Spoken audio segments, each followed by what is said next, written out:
जय हिंद मेरे प्यारे साथियों, स्वागत है आपका हमारे यूट्यूब चैनल में। सो गाइस, आज के इस वीडियो में हम बिहार एसएससी इंटर लेवल भर्ती 2023 से संबंधित हम मैथ्स के कुछ प्रश्नों को करेंगे जो आपके एग्जाम के पॉइंट ऑफ व्यू से बहुत ज़्यादा महत्वपूर्ण होंगे।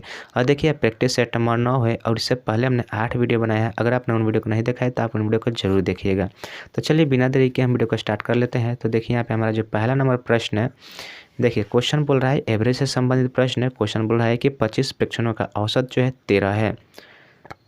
बाद में यह पाया गया कि एक प्रेक्षण 73 को गलत तरीके से जो है 48 के रूप में दर्ज कर दिया गया है। तो नया औसत क्या है? ठीक है, तो देखिए यहाँ पे तो हमारा 25, इस क्वेश्चन को आप समझना होगा कि यहाँ पे देखिए 25 प्रेक्षणों का औसत 13 है। तो यह तो 13 है, ठीक है, परंतु देखिए यहाँ पे जो है 73 को गलत तरीके से 48 से लिख दिया गया, यानी कि 73 को 48 किया गया है। तो हमारा जो औसत है, यहाँ से आपको समझना चाहिए कि औसत जो है हमारा बढ़ेगा, क्योंकि हम 73 की जगह पे 48 काउंट किए हैं। तो कितना कम काउंट किए हैं उतना इसमें ऐड होगा 13 में, ठीक है, बटा 25 करके। तो देखिए अब हम इसमें 73 से हम क्या करेंगे, 48 को घटाएंगे। तो 48 घटाइएगा तो यहाँ पे क्या, 13 में से 5 8 जाएगा तो कितना होगा, यहाँ पे 5 आएगा और यहाँ पे बच गया कितना, तो 6 में से 4 जाएगा 2, यानी कि 25। तो 25 संख्या हमने कम लिखा है, 25 संख्या हमने कम लिखा है। तो क्या करेंगे, यहाँ पे हम प्लस करेंगे और इसमें 25 जोड़ेंगे और बटा 25 करेंगे, क्योंकि 25 भाग 25 प्रेक्षणों में हमें बांटना है इसको।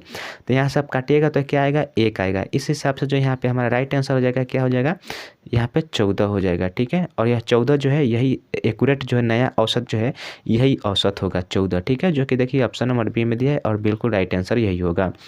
देखिए हम उम्मीद करते हैं क्वेश्चन समझ में आया होगा। नहीं आया होगा तो देखिए हम एक बार और समझते हैं। जैसे कि देखिए क्वेश्चन बोला है कि 25 प्रेक्षणों का औसत आपका कितना दिया गया है, 13 दिया है।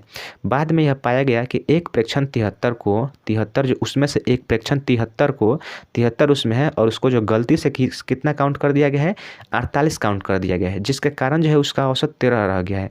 तो हमें उस सही काउंटिंग अगर करते हैं, हम 73 को 73 ही काउंट करते हैं तो उसका औसत कितना होगा, तो उसका औसत जो है 13 से बढ़ेगा। तो वही कितना बढ़ेगा बढ़ाकर हमें बताना था।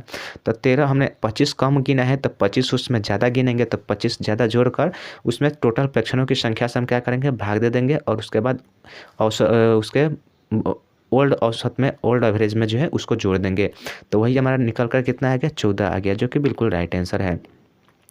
चलिए अब अगला प्रश्न देख लेते हैं। तो देखिए अगला यहाँ पे हमारा प्रश्न है, देखिए छठा नंबर प्रश्न है कि वह दूसरा नंबर प्रश्न है कि वह छोटी से छोटी संख्या क्या होगी जिससे बताना है, जिससे 625 को भाग देने पर भागफल एक पूर्ण घन हो। ठीक है, भागफल एक पूर्ण घन हो, हमें वह छोटी से छोटी संख्या बताना है जिससे हम भाग दे दें तो वह जो यह संख्या जो है एक पूर्ण घन बचे। ठीक है, तो देखिए सब इसको हम कैसे करेंगे, तो इसको हम एलसीएम मेथड से इसको हम बनाएंगे, तब जाकर यह जो क्वेश्चन बनेगा। ठीक है, तो देखिए 625 है, 625 में अगर हम 5 से भाग देते हैं, यहाँ पे 5 से यहाँ पे भाग दीजिएगा तो कितना आएगा, 5 एकम 5, 5 दूना 10 और 50 25, 125 आ रहा है। और 125 आप जानते हैं कि 5 का क्यू होता है, लेकिन चलिए हम आगे भी करते हैं। तो 5 से पुनः इसको दीजिएगा तो 25 25 125 होता है, और 5 से एक बार और जाएगा तो यहाँ पे 5 आएगा, और एक बार यहाँ और जाएगा तो यहाँ पे 5 आएगा, और यहाँ पे 5 हो जाएगा। यानी कि देखिए 625 का अगर गुणनखंड हम तुरें तो कितना आएगा, 5 × 5 × 5 × 5 आएगा। ठीक है, और इसमें जो इतने में से अगर हम 5 से भाग दे देते हैं, इसमें हम अगर हम 5 से भाग दे देते हैं तो एक 5 तो कट जाएगा, बाकी यहाँ पे आपका 3 5 बचेगा, और वही 3 5 जो है एक क्यू है, यानी घन है, पूर्ण घन है। तो इसका राइट आंसर हो जाएगा हमें 5 से अगर हम भाग देते हैं तो आपका जो है 125 होगा, और 125 बचेगा जो एक पूर्ण घन बनेगा। ठीक है, तो ऑप्शन नंबर जो है 20 का राइट आंसर हो जाएगा, 5 से हमें भाग देना होगा। चलिए अब देखिए यहाँ पे हमारा दूसरा नंबर देखिए प्रश्न है, क्वेश्चन देखिए यहाँ पे बोल रहा है कि 2 अभाज्य संख्याओं का गुणनफल 117 है, तब उनका लसप यानी लघुत्तम समापवर्तक क्या होगा।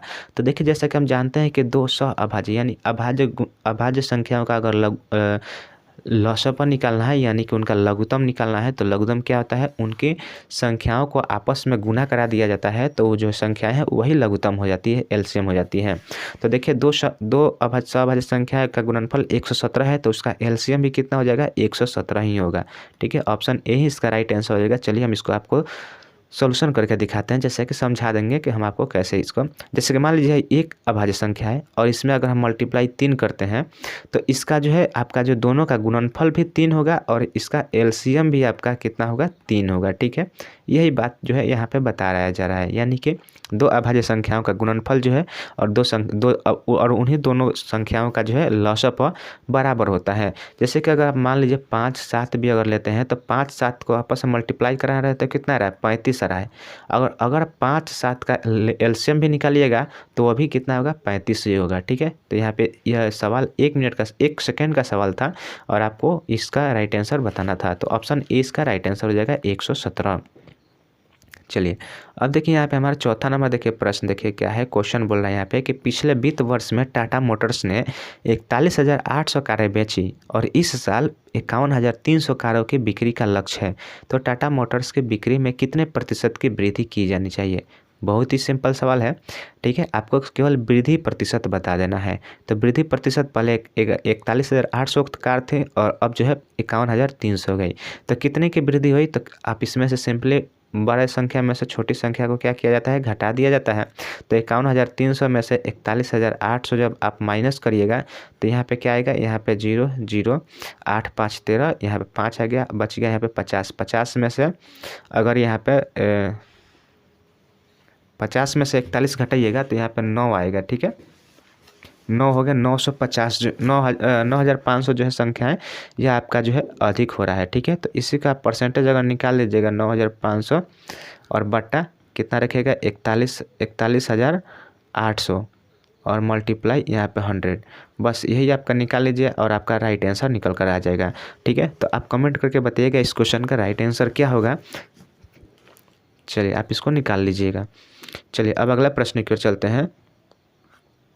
तो देखिए यहाँ पे हमारा 5वां नंबर देखिए प्रश्न क्या है। क्वेश्चन बोल रहा है कि एक व्यक्ति ने 250 कुर्सियाँ बेची और उसे 50 कुर्सियों के विक्रय मूल्य के बराबर लाभ हुआ, तो उसका लाभ प्रतिशत निकालना है।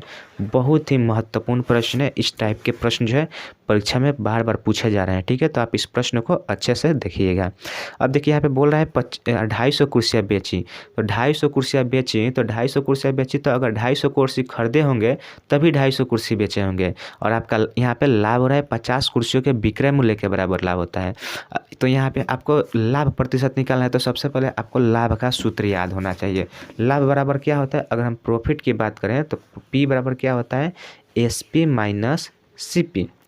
ठीक है, एसपी माइनस सीपी यही आपका प्रॉफिट का सूत्र होता है।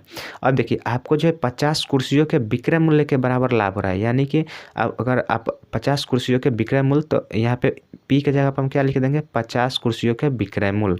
ठीक है, और कितनी कुर्सियाँ बेच रहे हैं, तो 250 कुर्सियाँ बेच रहे हैं। यह आपका 250 कुर्सियाँ बेच रहे हैं और तो 250 कुर्सी बेचे हैं तो 250 कुर्सी खरीदे भी होंगे तभी जाकर 250 कुर्सी बेचे होंगे।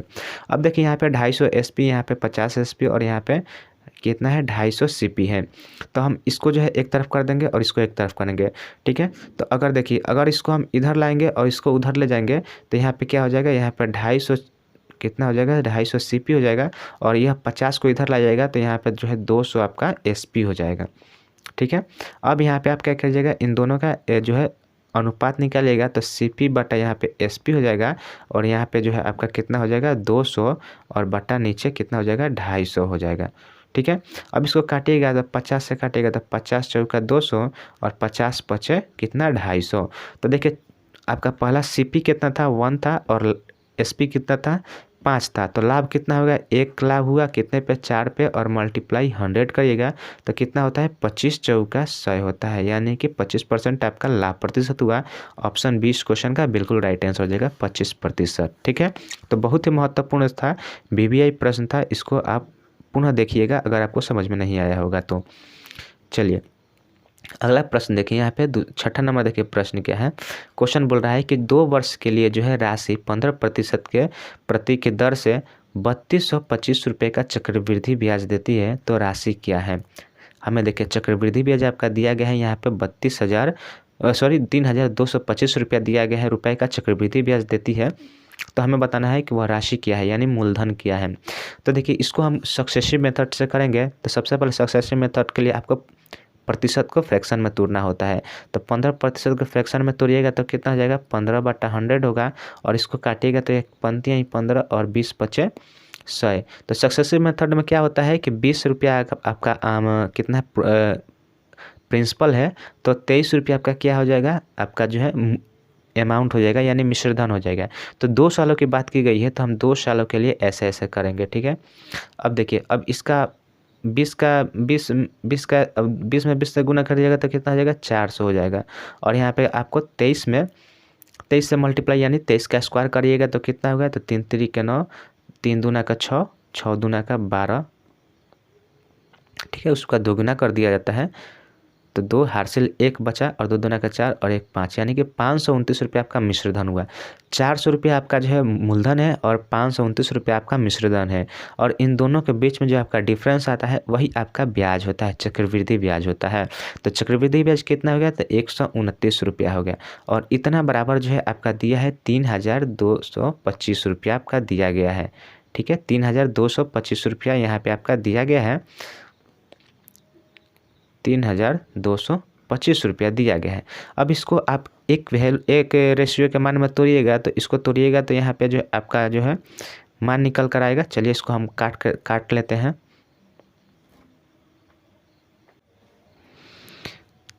तो यह जो संख्या है यह 129 से यह कितने बार में कट जाएगा, तो 129 से यह आपका 25 बार में जो है पूरी कट जाएगा। तो यहाँ पे एक रेशियो का मान आपका कितना 25 आ गया। हमें निकालना है 400, यानी कि हमें क्या राशि निकालना है, राशि मतलब मूलधन निकालना है। तो क्या करेगा, यहाँ पे 400 × 25 करिएगा, तो 400 × 25 करिएगा तो यहाँ पे आपका हो जाएगा 25 चौका क्या हो जाएगा, 100 हो जाएगा। और 2 डबल जीरो यहाँ पे एक्स्ट्रा बैठेगा, तो यहाँ एक्स्ट्रा हुआ कितना, तो कितना हो गया, तो यहाँ आपका जो है 10,000 रुपया हो गया। तो 10,000 इसका राइट आंसर हो जाएगा, जो कि देखिए ऑप्शन नंबर ए में दिया है। 10,000 रुपया इस क्वेश्चन का बिल्कुल राइट आंसर हो जाएगा, ठीक है।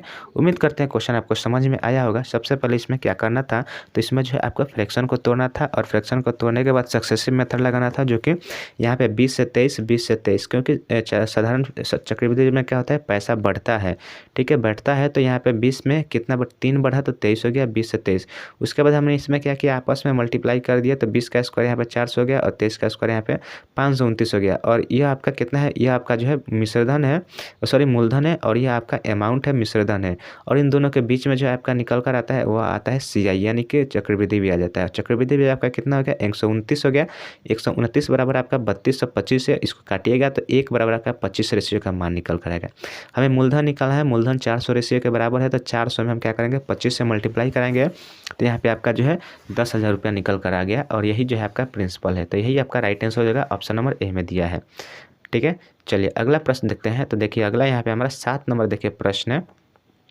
7 नंबर देखिए क्वेश्चन बोल रहा है कि एक दिन में 7 घंटे काम करते हुए ए अकेले एक काम को कितने दिनों में, 6 दिनों में करता है, और बी जो है अकेले 8 दिनों में पूरा करता है।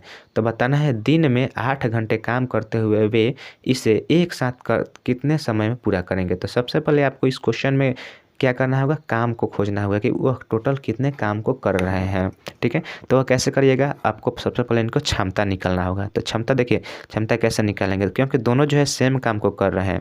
तो ए जो है, ए एक उसी काम को कर रहा है कितना, 7 घंटे में, 7 घंटे लगातार काम करके कितने दिनों में, 6 दिनों में कर रहा है। वहीं पे बी की बात करें तो उसी काम को जो है बी जो है वो भी कितने, 7 घंटे लगातार रहकर कितने दिन में कर रहा है, तो 8 दिनों में कर रहा है।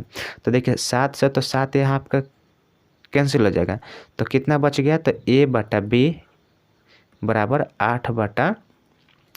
तो यह कटिएगा तो कितना, यह 4 आएगा और यह आपका 3 आएगा। तो यह इनकी एफिशिएंसी आ गई, यानी क्षमता आ गई। तो टोटल काम के अगर निकालें तो टोटल काम कितना हो गया, तो ए के थ्रू आप काम निकालिए तो टोटल काम हो जाएगा। ए की क्षमता कितना है, 4 है, मल्टीप्लाई 7 मल्टीप्लाई 6, तो यह आपका टोटल काम हो गया, ठीक है। यह आपका टोटल काम हो गया। अब टोटल काम हो गया,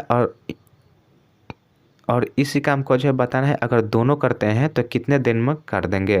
तो दोनों करेंगे वे तो कितने देर में करेंगे, तो इन दोनों की क्षमता कितने होंगे, 4 और 3 7, 7 यहाँ पे इनकी क्षमता हो गई। इसको आप जोड़िएगा तो कितना हो जाएगा, 4 3 7 हो जाएगा, ठीक है, 7 हो जाएगा। तो यहाँ पे 7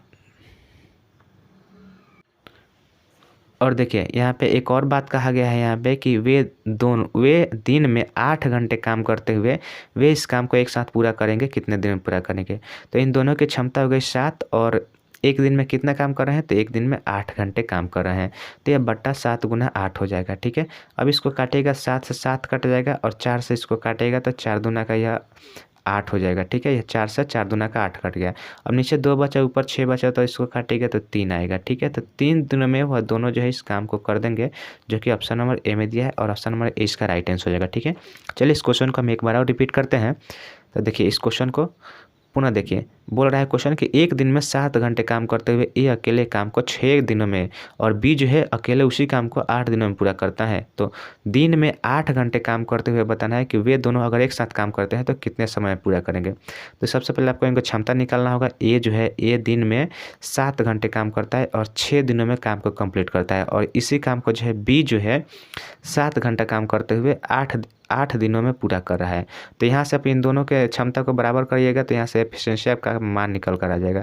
तो 7 से यहाँ पे 7 कट जाएगा और यहाँ पे ए बट्टा बी आपका हो जाएगा कितना, 8 बट्टा 6 हो जाएगा। इसको काटेगा तो यह 4 ऊपर बचेगा और नीचे 3 बचेगा। तो यह जो है 4:3 निकल कर आया। तो यह इन दोनों की क्षमता हुई। तो यहाँ से आप टोटल वर्क निकालिएगा कि टोटल वर्क कितना कर रहे हैं ये लोग।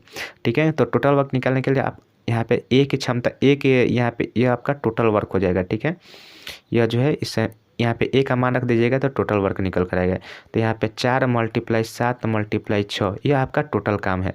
ठीक है, तो इसी काम को बताना है कि दिन में 8 घंटे, देखिए क्वेश्चन बोला है दिन में 8 घंटे काम करते हुए इसे एक साथ कितने दिनों में पूरा करेंगे। तो दिन में वे 8 घंटे काम करके इसको कितने दिन में पूरा करेंगे। तो देखिए यहाँ पे 4 × 7 × 6 और बट्टा 8 दिन में 8 घंटे काम कर रहे हैं और कितने कर रहे हैं, तो दोनों की क्षमता को जोड़ना होगा। दोनों करेंगे तो 4 और 3 7 की क्षमता से कितना हो जाएगा, तो 7 से यह 7 कट जाएगा, 4 से इसमें काटेगा तो 4 दूना का 8 और 2 से इसको काटेगा तो 2 3 का 6, यानी कि 3 दिनों में उस काम को समाप्त कर देंगे। तो ऑप्शन नंबर ए इसका राइट आंसर हो जाएगा 3 दिन। ठीक है, जो कि बिल्कुल राइट आंसर होगा ऑप्शन नंबर ए। ठीक है, तो गाइस आज के लिए बस इतना ही रखते हैं। उम्मीद करते हैं वीडियो आपको अच्छी लगे। देखिए वीडियो अच्छी लगे तो वीडियो को लाइक जरूर कीजिएगा और यदि आप हमारे चैनल पर पहले बनाएं तो चैनल को सब्सक्राइब जरूर कीजिएगा। तो चलिए मिलते हैं नेक्स्ट वीडियो में, तब तक के लिए जय हिंद, जय भारत।